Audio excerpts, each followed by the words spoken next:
Good morning. Good morning. Everyone's sleeping in today. It's almost 7. 6:45. Hi. Hi. Here's their breakfast. Eggy and toast with butter. This is a toast that we get for them.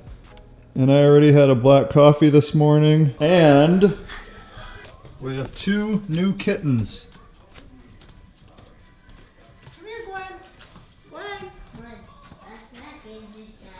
Arlo and Gwen and their sisters. Well, if you're new here, we are Keto Connect. We have run a keto food blog, which we have, ketoconnect.net, and this is our YouTube channel. We're not fully keto now, I would say. After having kids, you go in and out of paleo and just wanting to eat more healthy. So we definitely don't do any seed oils at all. We like to be active, have fun. We're a family-friendly channel.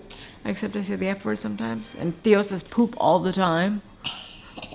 I will be. This is going to be a full day of eating video. Started the channel before we had kids. There's our Baby, he was still asleep at 7. sweet angel. He had a long day yesterday.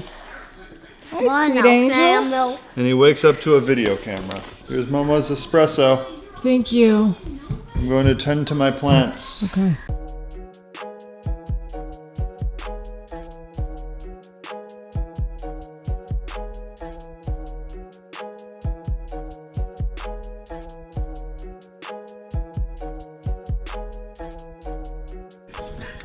Got any big news? No. I'm gonna eat the kids' leftover breakfast. So me and Theo, what did we build out here? We got a little worm farm for composting. Yeah, because we need more ones. Well, a lot of them are gathering on the outsides, it looks like. I don't know why. Not 100% sure what I'm doing. All I know is that they did go through a lot of their initial bedding and stuff, and I keep a damp towel on top. Did they have babies yet? Some of them had babies, yeah. Where are they? Just finished a 3-mile run. It's the longest I've run in months since I took 3 months off. And I used to be able to just go a mile and I would start feeling my foot. And now I can go about 3 miles with minimal pain. So what I think I'm gonna start doing, I haven't been doing this lately or at all because my diet hasn't been great lately. So what I wanna do is more of a carb cycling diet, which will be on exercise days, so 4 to 5 days per week, between 100 and 200 grams of carbs, which is pretty high, higher than I've done in a long time. And on the rest days, do lower carbs. Not strictly keto, but 50 to 75 grams of carbs probably. I'm gonna make a burrito with this. Mega did a smoked pork thing. So we have pulled pork, really delicious. One of Mega's best cook jobs yet. And then some eggs, and one of these grain-free tortillas. Here it is. Doesn't look great, but it tastes great. Just the pork, 3 eggs, and some jalapeno salsa stuff that I mixed in, and this tortilla. And we have a sponsor for today's video. It is Element Electrolytes. Without question, the best electrolyte supplement on the market, especially if you don't want a bunch of carbs along with your electrolytes. Now that I'm finally back to running, it is very important, especially once you start getting up there in miles, or if you do an hour exercise per day, you probably need to replenish at least 500 to 1,000 milligrams worth of sodium. Each packet here has 1,000 milligrams of sodium, 200 milligrams of potassium, and 60 milligrams of magnesium. The flavor is really good, and it's between 1 and 2 grams of carbs per packet. I usually have one of these packets every single day, especially I make sure to get it in when I'm doing heavy exercising. They have a lot of great flavors. I like the raspberry, watermelon, and then also if you like to put flavoring in your coffee, this chocolate flavor is really great. And we do have a special offer for viewers of the channel. If you go to drinkelement.com/KetoConnect, I'll link that down below in the description. You will get a free sample pack with your first order. If you're making your first order, definitely try the chocolate. And I would say either raspberry or watermelon, or if you like citrusy stuff, they have a citrus flavor that's really good, like lemon lime type of flavor. Definitely check out Element. Without a doubt, the best electrolytes you're gonna find. It is 10:30. I just got back from the grocery store and I'll show you a couple things I got. But what you see in front of you right here is what I've been doing every single week. I've been making just a really hearty vegetable soup, and then throughout the week, whatever meats we have leftovers, I'll add into the soup itself for lunch. So I got onions and garlic is always how I start. Lots of both. And then I'm going to do carrots, green beans. I'm going to put all of this kale in there. Maybe save a little for Matt for like a scramble. I've been using this broth, which I really like. Sometimes I do the veggie broth. I'll do the chicken this time, but the no salt added. And you can look at a lot of broths and it'll say no salt added or low sodium, but it's not really that low. But this one is actually really low. It's 55 milligrams per cup.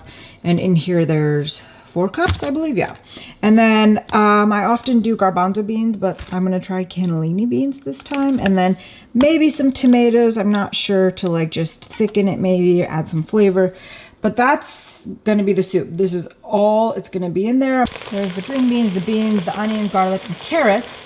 And then I'm gonna just add all the broth in, some water, and then the kale probably towards the end because that really doesn't need to like cook too long. But I'll probably just let the whole soup cook and simmer for like an hour just because that builds flavor, but it really doesn't need to. Once like the green beans and carrots are cooked through, which would probably be pretty quickly, they'll be done. Got some minor updates. The first thing is, for a while I was really into running and then I got plantar fasciitis. It's actually debilitating and you can't do anything with it. It really sucked. And so I took some time off and I started again, and then I immediately got re-injured. Not re-injured, it was just like it never went away. I'm going with a different approach where you're just like constantly active and you're strengthening as opposed to resting. I got this book, a stretching book, and I'm just gonna be like really strict about doing my stretches every day, doing my strengthening exercises, kind of like almost like sports rehab type of stuff. And then my reading, I've kicked it back into high gear. I think I'm probably having my best reading year ever. 30 plus so far, maybe close to 40. I do have some new favorites that I'll share with you guys. And when I started doing this reading challenge, I think I did it, the first year was 2019.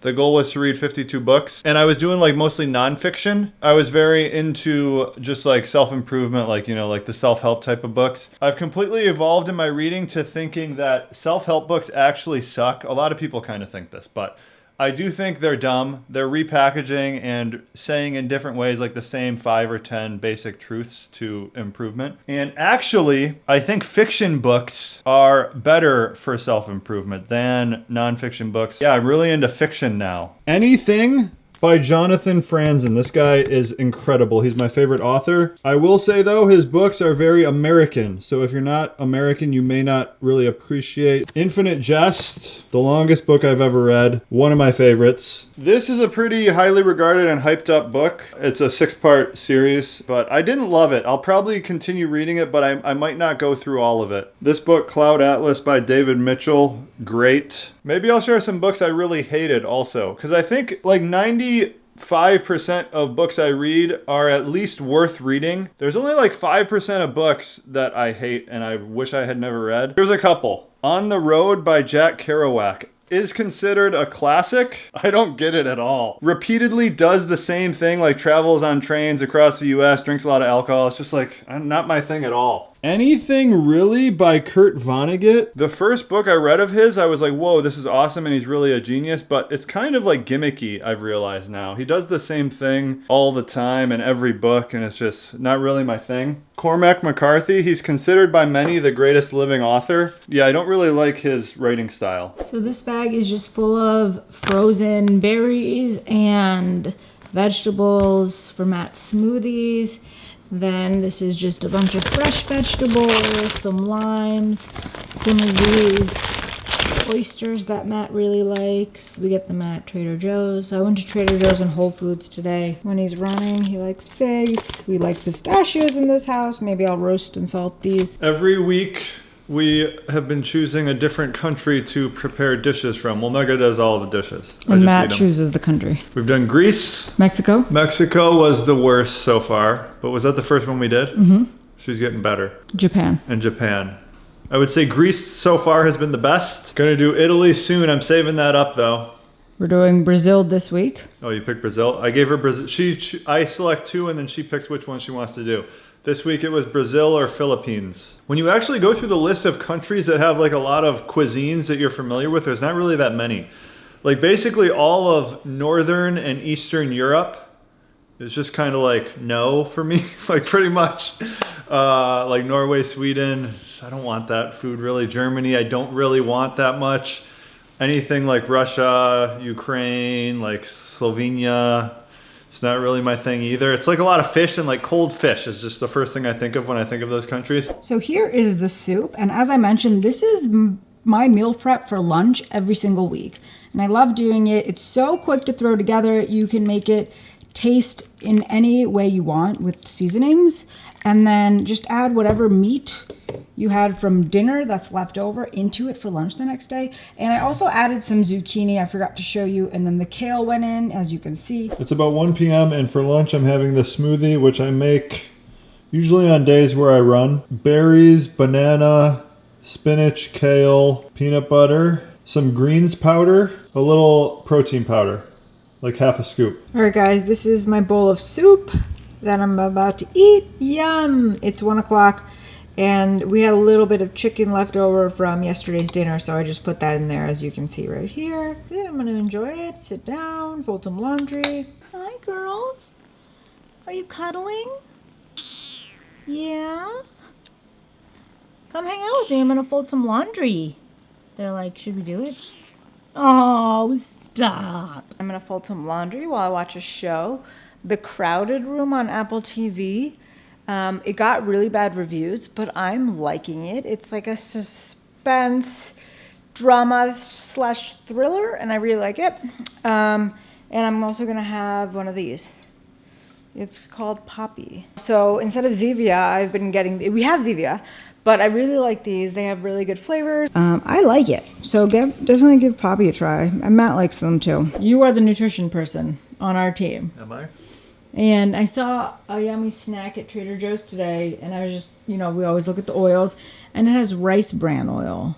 And I just like don't know where that falls, what I should think about it, what it does to me. Should I get the snack? I honestly don't know the exact breakdown of rice bran oil, but you can just kind of do some like deductive reasoning. Rice is very little fat. Rice bran? I assume that's like a byproduct of rice. I could be wrong. But generally you just want to have fats that are very easy to extract from whatever they're from. So like tallow. If you kill a cow, there's like huge areas just of fat that you can render simply to make tallow. There's no like mechanical extraction, heating process. You have to render it so there is some heating, but it's not like canola oil. You need to like, you know, heat, deodorize, all these different processes that make it toxic to humans essentially. So like avocados, olives, butter, just, you know, all the basic ones that are easy to know how you get from the produce or the meat to the fat. What's grapeseed and what's palm? Because palm's not that bad. It's just palm's not that bad. It's unethical. Yeah, the harvesting of it is not great. I think they're like tearing down the rainforest and stuff. Palm is similar to coconut oil. When you're heating stuff, you want to think of the polyunsaturated fats because that's what oxidizes at high heats. So if you have like tallow, it's almost entirely saturated fat, which is really resistant to heating. So you can like cook stuff at really high temperatures in tallow and coconut oil, and it doesn't really do much harm to it. Things that are not as stable to heat, like flaxseed oil is the worst. It will like start oxidizing just at room temperature in a lighted room. But then what about olive oil? Olive oil isn't great to heat really high. It has like a few grams of polyunsaturated fat per tablespoon, I think. Because they do olive oil in restaurants, right? I would think. Mostly they do canola oil. Sometimes they'll do clarified butter, which is best. That's like ghee. But usually they're just looking for the cheapest stuff, which is canola oil, soybean oil. Yeah, I would just assume anytime you get takeout stuff, it's always going to be vegetable oil. Unless there's like a few exceptions. Buffalo Wild Wings, Five Guys uses peanut oil, which isn't great, but it's better than canola soybean oil, yeah. I don't know why they use peanut oil because so many people have allergies. Allergies, yeah, that's funny. So I'm packing the kids' snacks for pickup, and I'm going to give them some of these pork rinds I just got. And string cheese, I think that'll be the perfect snack. And then I remembered that this is an incredible snack I used to eat and I love. So just pork rinds dipped in cream cheese, and if you get the whipped kind, it's just so much better. Hi. I need some basil. Can you pick me some? And I have a question for any of you gardeners. Check this out. These are tomato plants. Ignore these two. This is a different type. But these 7 right here and these 3 all were the same germination date. They all started in little 1x1 trays. I transplanted them, 4 of them to these square trays here, and then 3 of them to these large circular trays. Obviously these hold more soil. Look at the difference in size. All these 3 have done so much better than these 4, and I can't figure out why. Is it just the size? I don't feel like they're fully like filling up the size of the tray to begin with, so I feel like the size shouldn't be a factor, but that's really the soil's the same, everything's the same. Can't figure it out. Must be, I mean, the only difference is the size. So that must be, and these are clear, and this is black. Maybe like the roots are heating up more in the black, I don't know. There's more light exposure. It's hard to say. Okay, get me some basil. Oh, I'm picking some basil, I guess. Basil's doing well. That's probably our best plant we got going. So I was doing some of the seed starting right out here. I dropped a bean right here, and look at it. It's growing up the rose bush all the way up to here. Wait, it's up to here. You This dropped is a it. seed, right? Yeah, I dropped a seed right there. It's all the way up to here. Wouldn't it be hilarious if that's our best growing bean we have? Okay, here's my basil. I'm prepping over here. There's just onion and bell pepper in there I'm cooking down. And then I'm doing shrimp in like a coconut cream sauce. Here's the coconut. And then this is just olive oil, salt, pepper, and 3 garlics minced up. If you guys do not have a garlic press, 100% get one. Right there is how you say it in Portuguese. It might just translate to creamy coconut shrimp, but I'm excited to make it and show you how it turns out. So the vegetable mixture's in there along with coconut milk, chicken broth, some ground ginger, some paprika, and an extra little bit of salt and pepper. And now I'm gonna blend it and let's see how it turns out. We're gonna have to bring it to a boil, so I'm just adding it back to the skillet. And then there's my cooked shrimp. Here I have dinner going for the boys. So I found these little mini hot dogs that I got, and I heated 3 for each. And then some carrots, hummus, and then this is some pita that I warmed up with some butter spread on it. So hopefully they will eat all of it. That's always the goal. So small portions I found for Theo and Felix at least works best, less intimidating. I think that's like a general rule for toddlers, picky eaters, just like give them a little bit and then, you know, it allows them to decide without feeling overwhelmed by the food on their plate, which is very different from adulthood. I feel like if I don't have a lot of food on my plate, then I'm overwhelmed. So like that would be like, well, where's the rest? I would be like upset. I think one of the coolest things I find and enjoy about children in general is that they are so well regulated. Like it comes so easy and natural for them. Like we're born with this with hormones that tell us when we're hungry and when we're full and when to stop, and like we listen to them. And so I think it also depends with the food. So like Felix with candy could probably just go on and on, but Theo couldn't. Like he will eat half a popsicle or like take 1 bite of a cupcake and then he's good, which is very cool. And I tried to mirror that. I tried to like just note that, you know, they eat when they're hungry and they stop when they're full. And we all start off like that, and then somewhere along the line it gets a little messed up, but that's okay because we can always find our footing again. It's 4:45. Matt should be home any minute with the boys, and then we'll eat and we'll chill out and probably go outside and check on the garden and just play with the cats. So we'll see you soon. I'll show you what Matt and I are having for dinner too. Thank you, Dio. Thank you, Mama. You're welcome, sweet boy. Look how cute they are.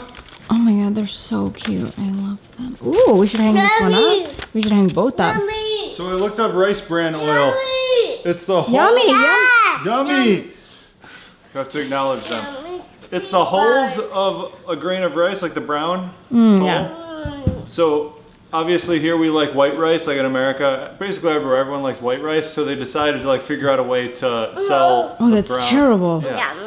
That's what they do. They come up with ways to like repackage the byproducts that people don't want and put it in stuff. We're watching Moana. Yeah, we watch a lot of Pixar and Disney movies. They're all like pretty decent. The one that I don't get that was such a big sensation is Frozen. Yeah. It's really And if you guys boring. haven't seen Luca, you should watch Luca. It's really good. So here's my dinner. Got this bread here and this. Good spice, good flavor. Good, nice and fresh. Nice fresh taste. Yeah, that's what I was surprised about. It looks like a curry, but it's not at all. More fresh. Yeah, and I'm also gonna have a lot of this. I want poop. This cream sauce. 1 second. But I'm putting it over a salad. I'm excited. So I just have a lot more volume and crunch. What? I'm perfect. Daddy's wondering when's bedtime. Bedtime sure is great when you have kids. Theo would like try climbing out of his crib and stuff, right? Yeah, we moved it down. Yeah, so Theo, hey, no. Oh my goodness. So Fifi is way older than Theo was when Theo moved out of the crib. Fifi just doesn't acknowledge that like he can get out of the crib at all. He just like sits there and wait. I feel like that's kind of a bad sign for like his No, he has a big brother who comes his and gets him. drive as an individual. And I think these things you learn about them as little babies like perpetuates throughout their life, doesn't it? Like the marshmallow test, which I heard recently was fake. What do you mean? Why would it be fake? I think it never happened, or like the results weren't what we were told, or something about it is maybe fake. We should try it with our kids. No, we're not gonna make slime. Sit right there. Yeah, do that. Somebody. Here's the rule. These are marshmallows. Yummy, right? I'm gonna put one marshmallow right here. Now, don't eat it. If you don't eat it and I come back in 2 minutes, you'll get 2 marshmallows. Yay! Okay? Yay! So leave it right here. Don't touch. Should we do 2 marshmallows? Yeah. Then Okay. I'll be back in 2 minutes and you can get 2 marshmallows. No, don't eat it yet. Only because if you eat it yet, no 2 marshmallows. Here, or you can tap on it.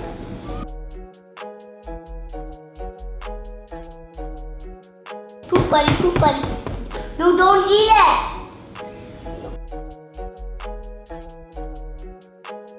No.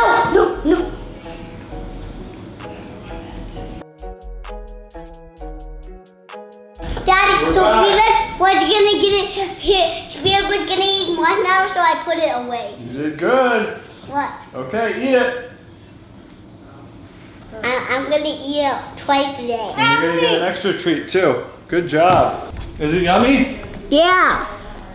Fifi's getting ready to go to bed. He's had this Band-Aid on for 2 days now.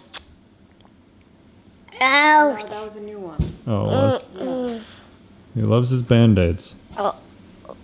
That's healthy. Time to go to bed for the night? And we are ready. Wait. Be gentle. Bye. Bye.